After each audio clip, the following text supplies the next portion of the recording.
s'oppose à midi sur Europe 1, Mathieu Noël. Vous écoutez toujours Europe 1, il est midi 21. Rien ne s'oppose à midi continue avec Sophie Larmoyer, Eva Rock, Nicolas Caro et celui qui n'attend pas la journée de la francophonie pour sublimer la langue de Molière.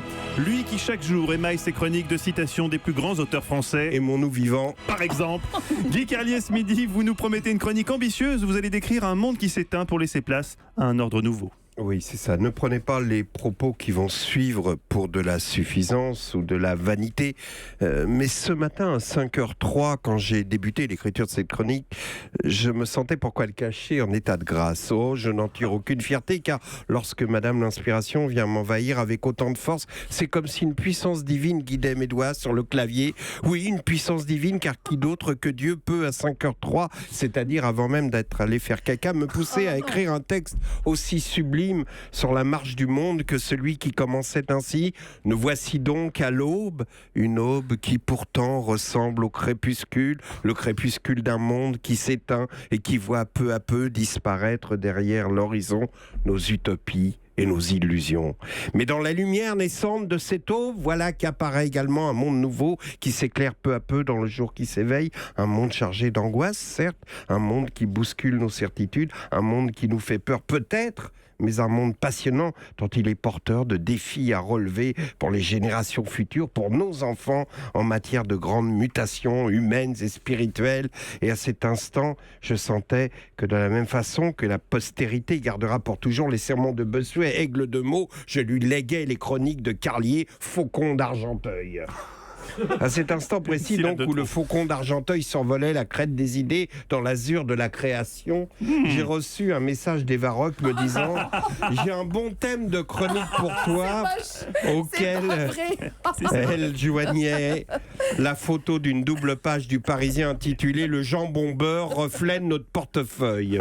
À cet instant, autant vous dire que l'aigle d'Argenteuil avait du plomb dans l'aile. Pourtant, il faut se méfier des préjugés, même si on peut dire qu'au moment où le monde est préoccupé par les enjeux planétaire, l'élection de Poutine, etc., on peut s'interroger sur la pertinence d'une double page consacrée au sandwich jambon-beurre.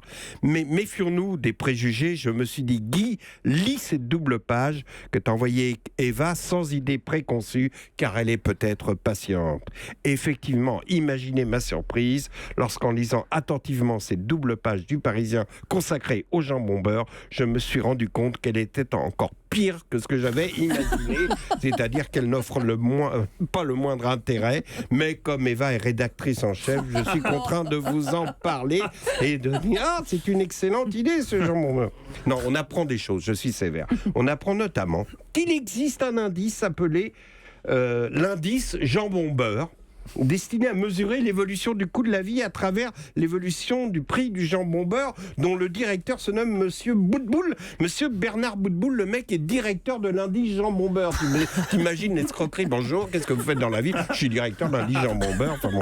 Mais alors, on s'apercevait qu'il y avait un type encore plus escroc, Monsieur Jean-Louis Lambert, sociologue de l'alimentation, spécialiste du jambon-beurre, le mec, t'imagines, à qui on a demandé d'où vient, quelle est l'origine du jambon-beurre, et le gars a répondu « On sait très peu de choses, si ce n'est qu'il permettait aux ouvriers et aux paysans qui ne pouvaient rentrer chez eux de déjeuner. » Ah bah oui, ça valait le coup de déjeuner. Enfin bref.